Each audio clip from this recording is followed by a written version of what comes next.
1986년도에 갈릴리 호수 쪽에 이제 가뭄이 아주 극심하게 되게 됩니다. 그래서 이제 가뭄 가운데 있으니까 이제 물이 마르게 되잖아요. 근데 갈릴리에서 배 한 척이 이제 뼈대를 많은 부분 보존하고 이제 이 바닥에 묻혀 있어가지고 좀 보존이 되었던 것 같아요. 그래서 배에 있어서 뼈대가 보존된 상태로 이제 발견이 됩니다. 1986년도에. 그때에 이제 그 배의 연대를 조사해 보니까 예수님 당시에 이제 배였던 거예요. 그래서 그 당시에 보게 되면 갈릴리 호수의 모습이 지금보다는 지금 이제 많이 좀 줄어들어 있거든요.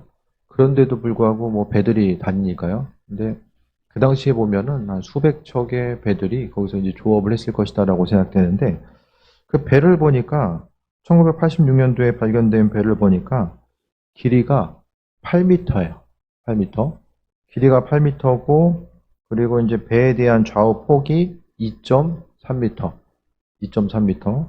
그리고 높이가 1.4m. 대충 좀 그려지십니까? 그래서 제가 생각하기에는 배 하면 풍랑 가운데 배를 생각하면은 예수님이 풍랑 가운데 이제 주무시고 계셨다라고 하니까 배 사이즈가 좀 큰 것처럼 느껴지는데, 배에 있어서의 뼈대 자체가 이제 그 위에 이제 판을 어떻게 올려가지고 지붕을 덮고 어떻게 했는지 모르겠지만은 폭이 2.3m고 길이가 8m면은 이 큰 배가 아니에요. 작은 배. 우리가 생각하는 것보다 훨씬 이제 좀 작은 배로서 좀 생각이 들고요. 8m 해봤자 뭐 얼마나 길겠습니까? 근데 제자들이 타고 예수님이 이제 타고 계신 거죠.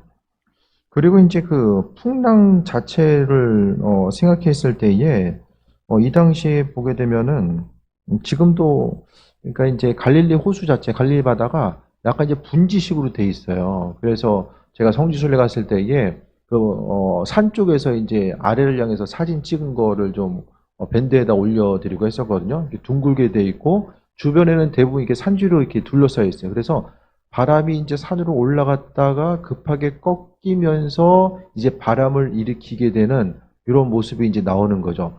그래서 파도가 치면은 대략 한 20m 정도 이제 올라간다고 하는 거예요. 우리가 생각하는 것보다 파도가 이제 심히 이제 높이 치는 거죠. 그러니까 배 높이 자체가 1.4m에서 거기서 뭐 두 배로 올려봤자 뭐 3m까지 올라가겠습니까? 근데 그 상태에 있어서 20m가 되는 풍랑이 오게 되면은 누구라도 이 죽음의 두려움에 떨 수밖에 없는 그런 상황에 맞닥뜨리는 거죠. 근데 배의 크기와 풍랑의 크기를 생각했을 때에 예수님께서 이제 성경 본문에는 예수님께서 이제 안에서 주무시고 계셨다라고 이제 말씀하고 있지만은 이 환경 자체가 정말로 이제 주무시고 계셨을까 이런 생각을 좀 해보게 되는 거죠.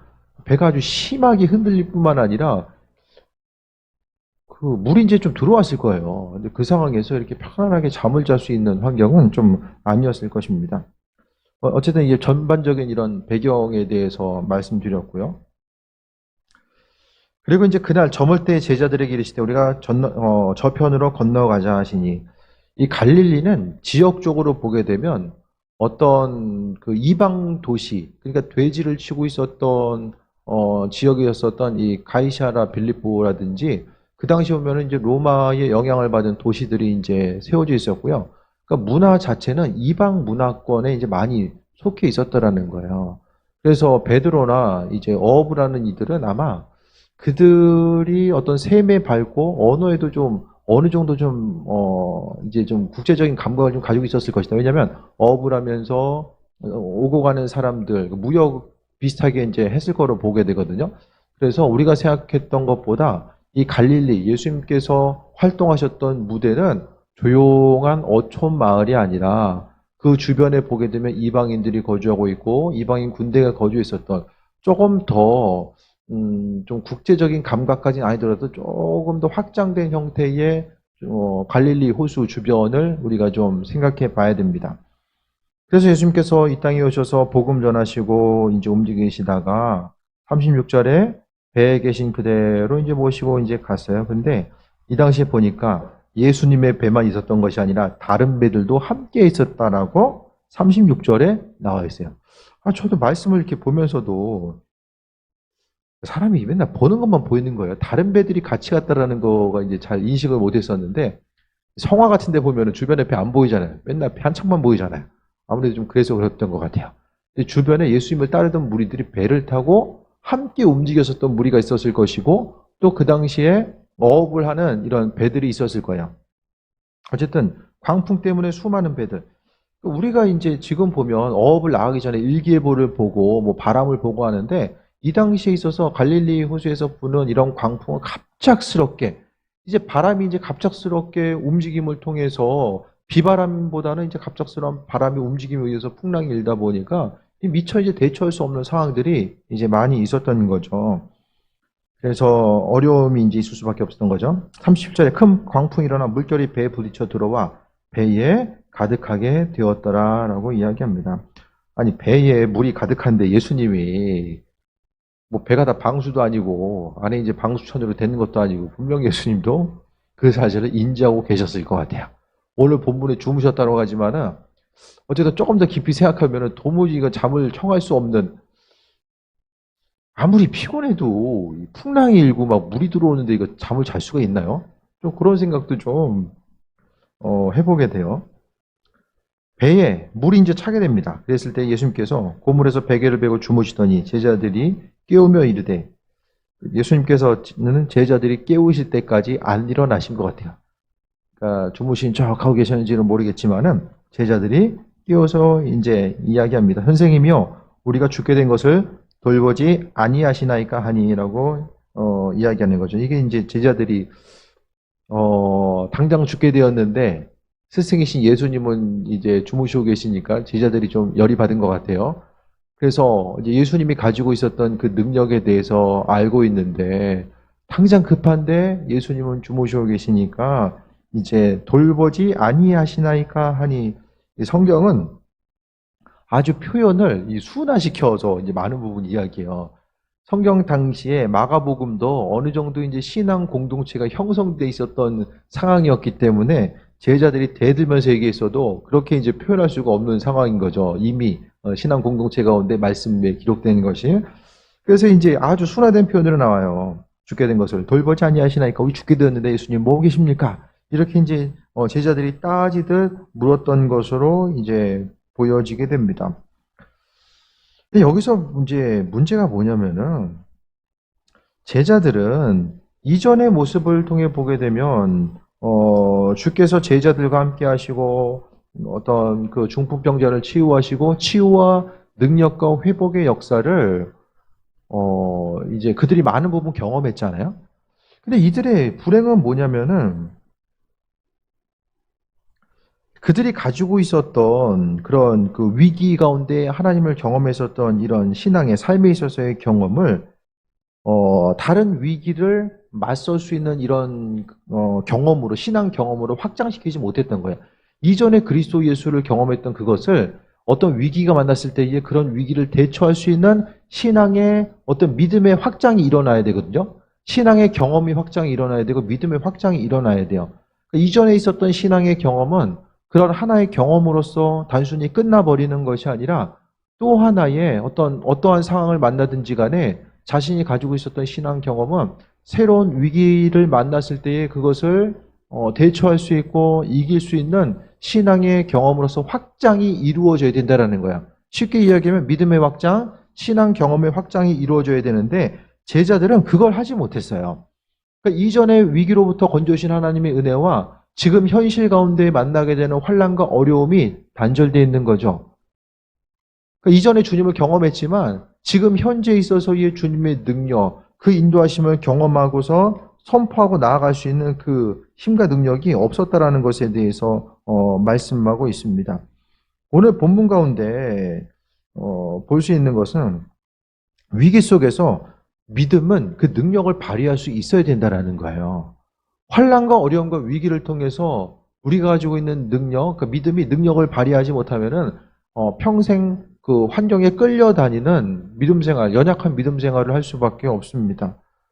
세상 가운데 우리가 이제 평상시의 삶을 통해서 믿음을 고백하죠. 하나님 주인 되시고 나에게는 이런 믿음이 있고 그 믿음을 통해서 살겠습니다라고 하는 수많은 신앙의 고백이 있는데 그 믿음을 가지고 있는 상태에서 만약에 인생의 폭풍이 닥쳐왔을 때에 그 내가 가지고 있는 믿음이 반드시 겉으로 드러날 수 있어야 된다는 거예요.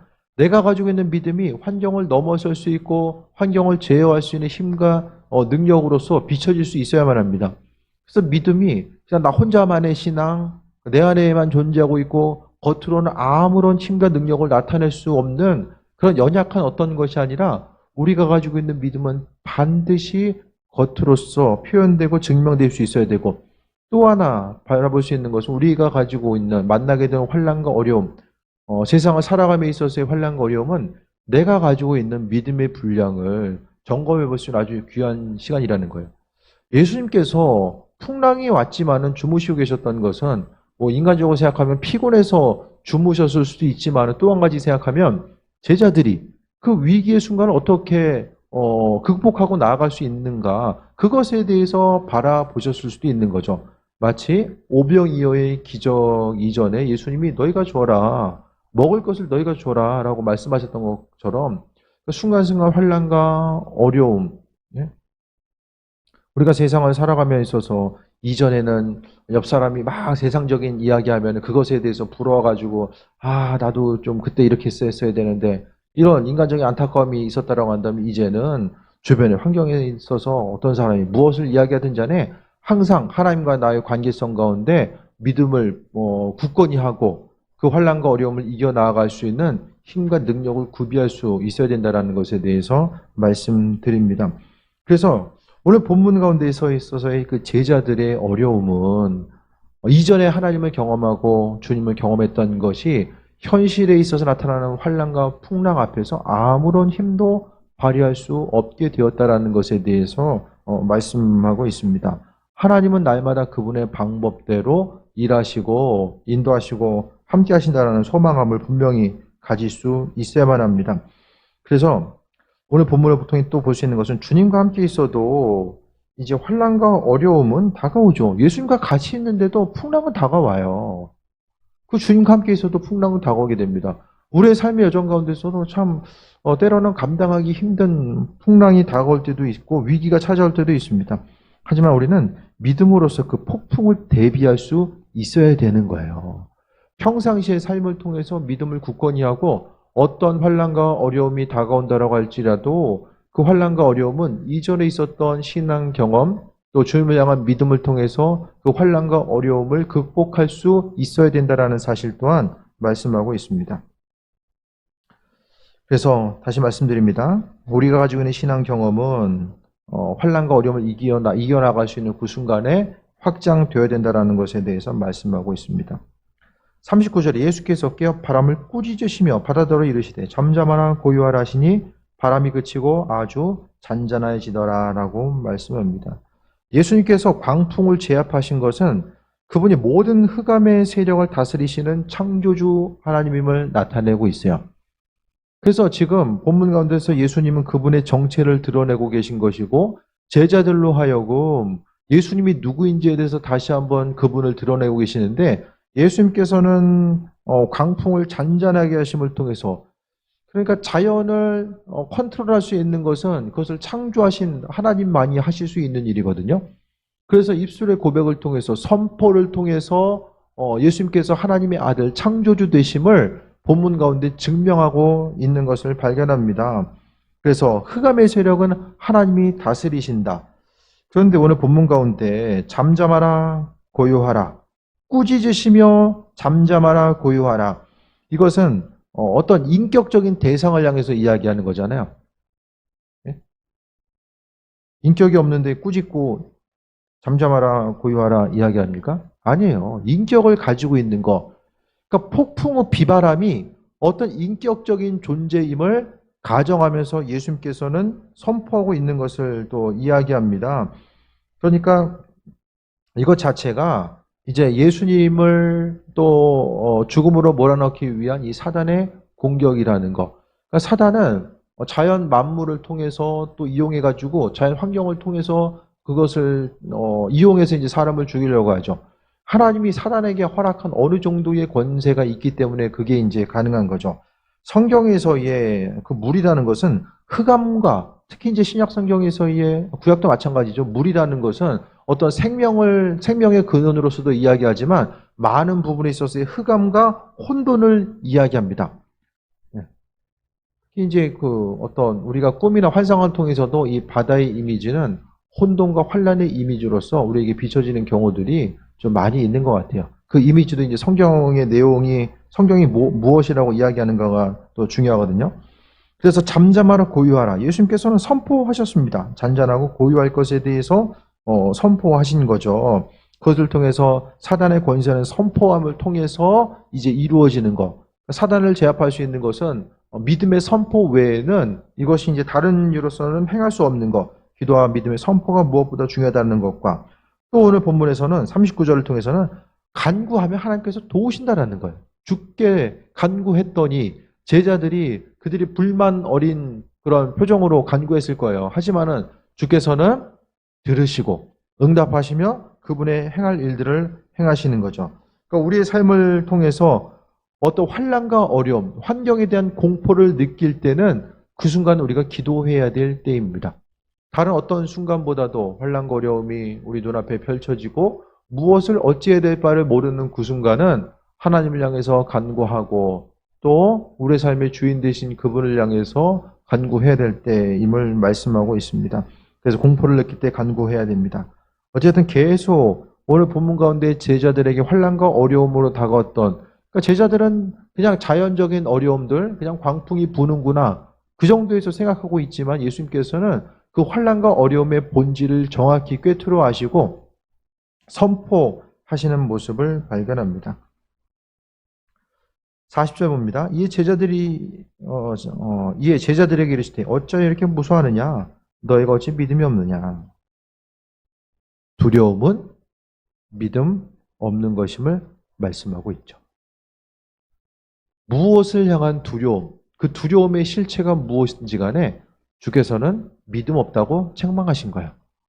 예수님께서 칭찬하실 때는 믿음 있는 것을 가장 기뻐하시고 칭찬하시고 책망하실 때는 믿음 없는 것에 대해서 상당히 민감하게 보시고 책망하신 내용을 우리가 발견하게 되는데 어쩌 이렇게 무서워하느냐. 이게 뉘앙스가 뭐냐면 아니 그렇게 말씀을 옆에서 보고 듣고 함께 했음에도 불구하고 두려움이 왔을 때 주님과 함께하고 있음에도 불구하고 어찌 두려워하는가 그것에 대해서 이제 반문하고 있는 것을 발견하죠. 너희가 어찌 믿음이 없느냐라고 주께서는 말씀하셨습니다. 우리의 삶을 통해서 눈에 보이는 것, 그러니까 예수님께서 바다를 향해서 잠잠하라고 하신 것은 물질적인 세계를 통해서 선포한 것이지만 그 이면에는 영적인 세계가 존재하고 있는 것을 이야기합니다. 그러니까 영적인 세계와 육적인 세계는 하나예요, 결국.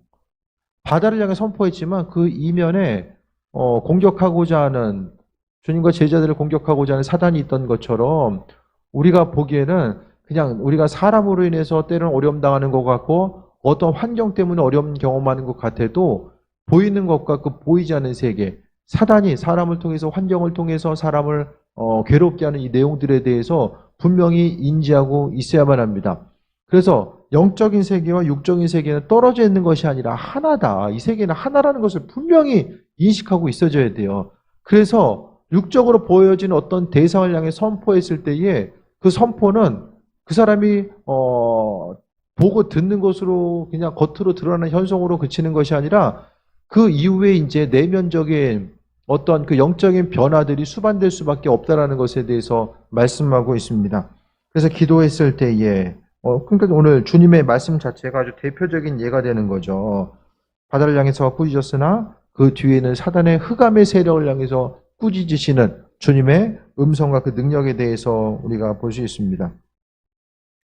그래서 위기를 통해서 우리는 나 자신의 믿음이 어떤 것인지를 온전히 발견하게 돼요. 평상시는 모릅니다. 내 믿음이 어떤 것인지 잘 몰라요. 그냥 별로 관심도 없고요. 잘 몰라요. 내 믿음의 상태가 어느 정도 주님을 의지하는 그 신앙의 상태를 가지고 있는지를 모릅니다. 때로는 주님께서는 내가 가지고 있는 믿음의 분량이 어떤 것인지를 깨달아 알게끔 만드시기 위해서 환난과 어려움, 풍파를 또 허락하시기도 하지만은 어쨌든 위기를 통해서 우리 자신을 돌아봐야 돼요. 자기 성찰이 분명하게 이루어져야 되는데, 위기를 통해서 이루어져야 되는데, 주님을 제대로 오늘 본문 가운데서는 예수님이 이전까지는 누군지 몰랐어요. 그냥 기적과 능력을 베푸시는구나, 그 정도만 알았었는데, 오늘 본문의 위기의 순간을 통해서 제자들은 예수님이 누구인가, 그것에 대해서 다시 한번 깨달아 알게 되는 그런 순간이 나타나는 거죠. 41절에 보면 그들이 심히 두려워해 서로 말하되 그 누구이기에 바람과 바다도 순종하는가 하였더라. 이 예수님을 다시 한번 깊이 깨달아 알아가는 이런 과정 자체에 대해서 말씀하고 있는 거예요. 그래서 삶의 여정 가운데서 주님은 여전히 주인 되셔서 일하시고 인도하시는데, 아무리 신앙적인 행동이 있어도 믿음 없으면 책망받는다라는 거. 무엇을 하든지 간에 이거 될까 안 될까, 그냥 주의 뜻이 무엇인지를 몰라서 좀 믿음을 갖기 힘들다, 뭐 여러 가지 이유가 있겠지만은 무조건적인 믿음에 대해서, 또 믿음의 선포에 대해서 하나님께서 원하신다라는 것을 또 보게 됩니다. 그래서 제자들의 삶을 통해서 볼 수 있는 것은 주님이 그들을 훈련시키시고, 때로는 기쁨 가운데, 때로는 환난 가운데, 이제 어려움을 환난 가운데 있지만은 하나님이 누구인지에 대해서, 그리스도 예수가 누구인지를 깨달을 수 있도록 만들어 주시는 거죠. 성경에 오늘 사단은 이제 사단은 계속해서 움직이죠. 바다에 있다가 또 어디로 갑니까? 이게 좀 성경을 좀 네트워크로도 볼 수 있어요. 바다에 있었던 사단이 5장에서 보면은 거라사 광인에 대한 축사의 모습이 나오죠. 그러니까 바다에 갔다가 육지에 갔다가 이 바다에 갔다가 계속해서 이제 옮겨다니면서 사람들로 알고 환난과 어려움을 주는 존재로서 오늘 사단은 비춰지게 됩니다. 우리의 삶의 여정 가운데 항상 잊지 말아야 될 것은 주께서 창조주라는 사실에 대해서 기억하고, 그 창조주 하나님을 우리가 신뢰하고 믿고 있다라고 한다면 일상생활 가운데서 도대체 내가 알고 있는 하나님, 또 그리스도 예수, 그분을 향한 온전한 믿음은, 그 믿음의 능력은 우리의 삶의 여정 가운데서 어떠한 능력을 발휘하고 있는가, 내가 가지고 있는 신앙, 또 내가 가지고 있는 온전한 그 믿음 자체가 내 일생의 그 여정 가운데서 어떠한 도움과 의미성으로 다가오고 있는가를 생각해 봐야 됩니다. 두려움이 왔을 때 무엇을 어떻게 해야 될지를 몰라서 마음의 부담감만 가지고 있는가, 아니면은 주님을 향한 믿음, 그 믿음을 통해서 또 승리하고자 하는 삶을, 그러니까 평상시의 삶을 통해서 이 사단에게 날마다 눌리는 삶을 사는가, 아니면 이기는 삶을 살아가고 있는가. 날마다 반복되는 일상적인 삶의 여정 가운데서 나는 이기는 삶을 살아가는 것인가. 그러니까 평상시에 보면은 잔잔한 호수일 때도 있고 또 풍랑이 몰아칠 때도 있잖아요. 그 순간순간마다 우리가 내가 가지고 있는 믿음, 그러니까 마음으로 하여금 요동하지 아니하고 항상 견고하게 믿음의 뿌리를 깊이 내리고 그 자리에 버티고 서 있을 수 있는 것은 바로 주께 대한 그리스도 예수 주님에 대한 온전한 믿음. 그 믿음의 뿌리가 온전히 내려져 있지 못하면은 바람 불 때마다, 풍랑이 불 때마다 이래저래 흔들릴 수밖에 없다라는 것에 대해서 말씀드립니다. 그래서 우리가 이 땅을 살아감에 있어서 평안의 이유, 우리가 평안한 삶을 살아갈 수 있는 것은 나를 도와줄 수 있는 누군가가 있어서도 아니고, 내가 그냥 환난과 풍파를 피해가는 존재이기 때문에도 아니고, 그 온전한 이유 자체는 주님 때문입니다. 그러니까 제자들 아무리 그러니까 다시 한번 오늘 핵심은, 내가 가지고 있는 믿음은 실생활 가운데서 온전히 실제적인 영향력과 능력과 온전한 경험으로서 연결되어야지만이 우리가 또 힘을 내서 하루하루 기쁨 가운데 살아갈 수 있다는 거예요. 제자들은 그 신앙의 확장, 믿음의 확장이 이루어지지 못했기 때문에 창조주 하나님의 아들 그리스도 예수께서 그들과 함께하고 계심에도 불구하고 눈앞에 보이는 풍랑 때문에 그들이 무엇을 어떻게 해야 될지, 무엇을 선포하고 삶을, 그 위기를 어떻게 벗어나야 될지에 대해서 전혀 인식하지 못하고 두려움 가운데 오히려 예수님을 향해서 불만을 제기하는 거죠. 우리가 죽게 되었는데 뭐 하십니까? 죽게 된 것을 돌보지 아니하십니까? 라고 오히려 주님을 향해서 이제 반문하는, 좋게 말해서 반문하는 이런 내용들이 이제 나타납니다.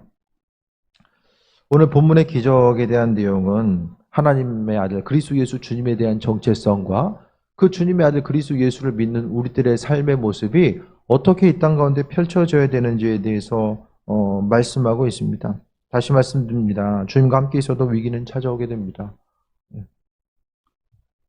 계속해서 이제 환난과 위기들이 많이 오게 되죠. 그 위기의 실체가 우리는 무엇인지도 잘 모를 때가 있고 왜 그러한 위기를 경험해야 되는지에 대해서도 잘 인식하지 못할 때가 있어요. 하지만 이 시대 가운데서 그러니까 세상은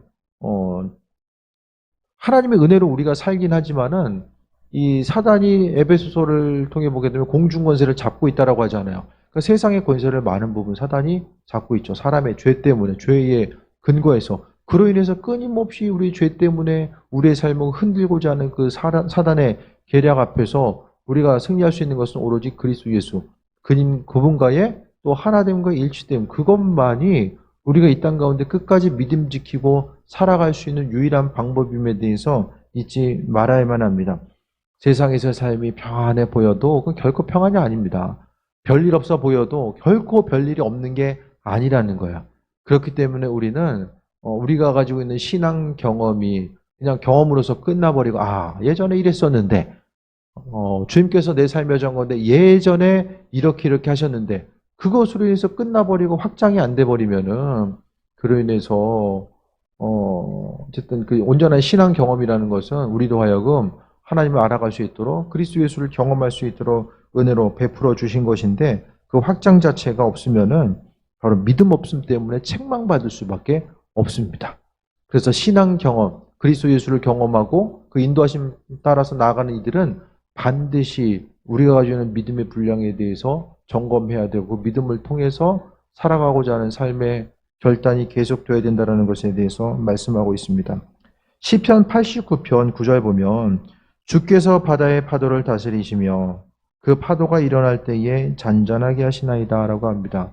구약 성경에서 이미 시편 기자들 또 구약의 기자들은 하나님께서 바다를 다스리시고 은혜로 함께 하신다라는 사실을 믿음으로 계속 고백하고 있어요.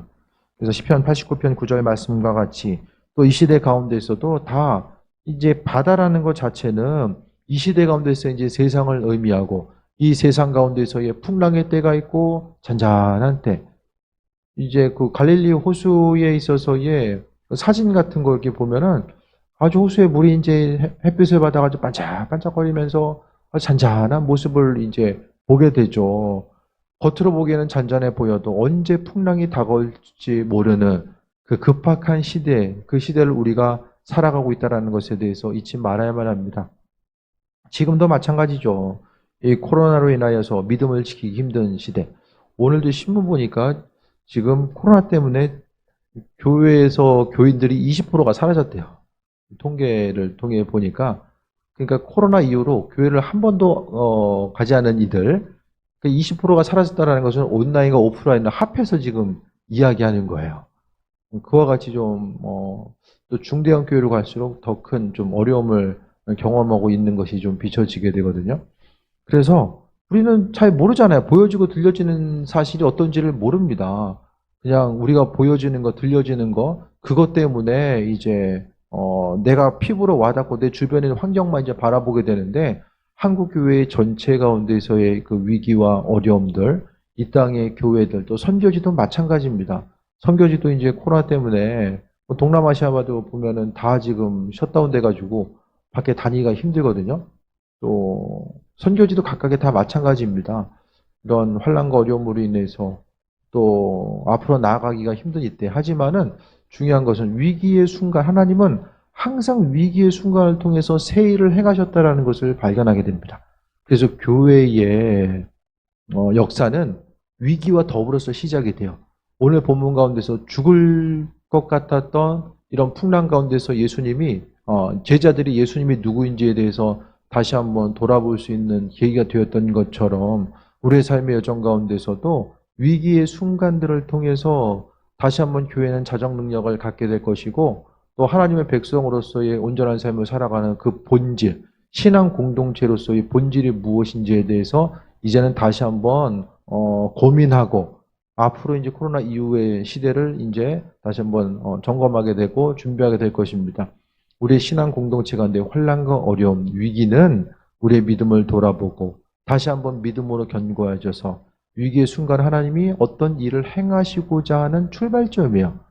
그 순간, 위기의 순간이 바로 출발점이라는 사실에 대해서 이야기합니다. 마치 아람의 나아만 장군이 문둥병에 걸린 것이 하나님을 알아갈 수 있는 출발점이 되었던 것과 마찬가지로 그건 하나의 예죠. 수많은 예들, 위기를 통해서 하나님을 경험했었던 수많은 예들이 성경에는 존재하고 있고 우리의 삶의 여정 가운데는 존재하고 있습니다. 아무 일 없는 것이 겉으로 보기에는 쉽고 편안한 것처럼 보여도 그 별일이 없는 그 하루하루의 삶의 여정 가운데 내 믿음을 지키고 나아가는 것, 별다른 기도 제목도 없이 내 믿음을 지키고 나아가는 것 자체가 얼마나 힘든 일인지에 대해서 우리는 알고 있습니다. 때로는 그 환난과 풍파 때문에 우리의 마음이 어렵고 이것 때문에 어찌할 바를 모르는 그 위기의 순간도 있지만 하지만은 그 가운데서 오늘 본문에 주님은 찾고자 하고 간구했을 때에 풍랑을 잠잠하게 하시고 또 제자들을 또 건지셨던 것처럼 우리의 삶의 여정 가운데서도 마찬가지입니다. 주님의 능력으로 인해서 바다가 잠잠해지고 호수가 잠잠해지고 다른 배들도 동일한 은혜를 또 구원의 은혜를 경험하게 되었을 것입니다. 우리의 삶의 여정 가운데 주인 되시는 주님에 대해서 잊지 말고 우리가 기도할 때마다 주님은 항상 우리 옆에서 그 기도의 제목을 듣고 계시고 또 은혜와 충만함으로 함께 하신다는 사실에 대해서 기억해야만 합니다. 그래서 우리의 기도소리를 통해서 물질적인 세계, 영적인 세계가 한 번에 어떻게 움직이는가 항상 그것에 대해서 머리에서 좀 그려가면서 그러니까 기도 제목도 한 가지 더 말씀드리면 기도할 때도 그냥 습관적으로 반복하는 것이 아니라 어떤 기도 제목이 있을 때에 내 기도소리를 통해서 눈에 보이는 상황들이 구체적으로 바뀌어 나가는 것을 믿음으로 먼저 보면서 그것을 선포하면서 기도하는 거예요.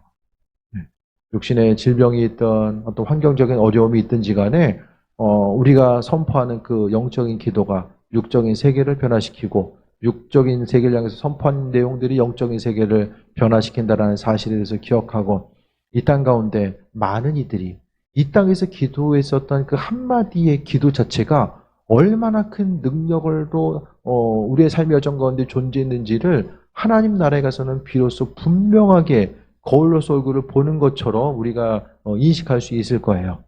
이 땅 가운데 믿음의 본질이 무엇인지를 깨달아 아시고 또 위기 가운데 있거나 또 중보기도 할 때도 마찬가지로 아버지께서 주인 되셔서 우리의 삶의 여정 가운데 날마다 은혜로 비치시고 함께 하신다는 것에 대해서 돌아보며 세상은 환난과 위기에 또 순간이 계속될 수밖에 없는 우리의 믿음을 점검하고 하나님의 백성으로서의 거듭나야 되는 그 존귀한 시간들이라는 것, 누리기만 하는 시간이 아니라 하나님의 또 군사로서 온전히 쓰임받기 위해서 거듭나야 되는 또 중요한 훈련의 장소가 바로 이 땅임에 대해서 다시 한번 기억하시고 우리의 모든 삶의 여정 가운데 위로와 평안의 이유 자체는 그리스도 예수, 주님 되신다라는 것을 기억하며 그 은혜 가운데 인도하심 받고 승리하는 귀한 삶 되시기를 축원드립니다.